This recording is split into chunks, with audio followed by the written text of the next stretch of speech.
মহাবিদ্যালয়ের শিক্ষাকর্মী রাজ্য কমিটির পশ্চিম ত্রিপুরা জেলার উদ্যোগে একদিনের কর্মী সভা আয়োজন করা হয় রামঠাকুর কলেজে।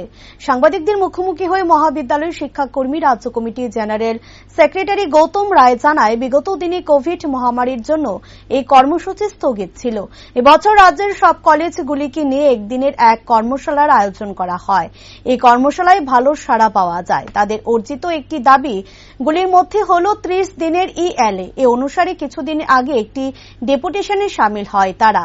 এই ইএলএ তাদের কাছে বিশাল বড় একটি কৃতিত্ব। তারা শুধুমাত্র কর্মচারীদের স্বার্থে কাজ করে না, তার পাশাপাশি আম জনতাদের জন্যও কাজ করে থাকে। জন্ম থেকে মৃত্যু পর্যন্ত পাশে থেকে কাজ করে চলে তারা মনে করে মানুষের স্বার্থে কাজ না করলে কখনোই সংগঠনের শ্রীবৃদ্ধি ঘটানো সম্ভব হবে না। মানুষের স্বার্থে কাজ করে আগামী দিনে এই সংগঠনকে আরো মজবুত করতে চায় তারা। সংগঠন যদি একটু বিস্তারিত আজকের সম্মেলনটা বলেন। প্রথমেই আমার মহাবিদ্যালয় শিক্ষাকর্মী রাজ্য কমিটির পক্ষ থেকে আপনাদের সাংবাদিকদের বন্ধুদের জানাই অজস্র ধন্যবাদ ও ভালোবাসা। অ্যাকচুয়ালি আজকে একদিনের একটা কর্মশালা হচ্ছে আমাদের ওয়েস্টের ডিস্ট্রিক্ট নিয়ে, সমস্ত কলেজগুলোকে নিয়ে।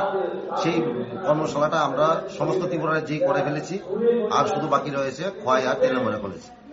অ্যাকচুয়ালি ব্যাপারটা হয়ে গেছে আমাদের বিগত দিনে আমরা কর্মীদের সঙ্গে, কলেজগুলির সঙ্গে আমরা তেমনভাবে আমরা পৌঁছতে পারিনি। কারণ কি কারণে আমাদের একটা কোভিডের একটা ব্যাপার ছিল, বিগত দিনে আমরা পৌঁছতে পারিনি।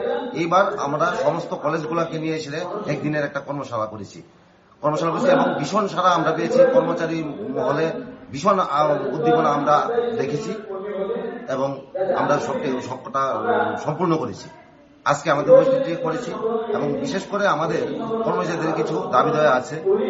আমরা যেমন রাষ্ট্রের প্রয়োজনে কাজ করি এবং প্রদেশের জন্য কাজ করি, কর্মচারীদের জন্য কাজ করি। বিগত 17 তারিখে আমরা একটা ডেপুটেশনে মিলিত হয়েছিলাম ডাইরেক্টরিতে। আমাদের আসলে আমরা ভ্যাকেশনাল স্টাফ ছিলাম, আমরা কলেজের ভ্যাকেশনাল স্টাফ, আমরা ভ্যাকেশন ওমিট করে দিয়েছি।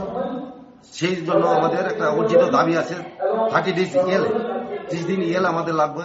সেটা আমরা ডাইরেক্টরের কাছে আমরা সেদিন ডেপুটেশন দিয়েছি এবং আমাদেরকে আশ্বাস দিয়েছে সেটা অচিরেই হয়ে যাবে এবং এটা একটা বিশাল অ্যাচিভমেন্ট হবে আমাদের ব্যাংক। তাছাড়া আমরা কর্মচারীর সাথেই কাজ করি না, আমরা কাজ করি আম জনতার জন্য। দেখুন, জন্ম থেকে মৃত্যু আমরা আইজিএম থেকে বটতলা শ্মশান ঘাট অব্দি মানুষের পাশে থাকি, মানুষের স্বার্থে কাজ করি। মানুষের স্বার্থে যদি আমরা কাজ না করি তাহলে আমাদের এই সংগঠনের শ্রীবৃদ্ধি কোনোদিনই ঘটবে না। আমরা মানুষের পাশে থেকে সংগঠনটাকে মজবুত করতে চাই।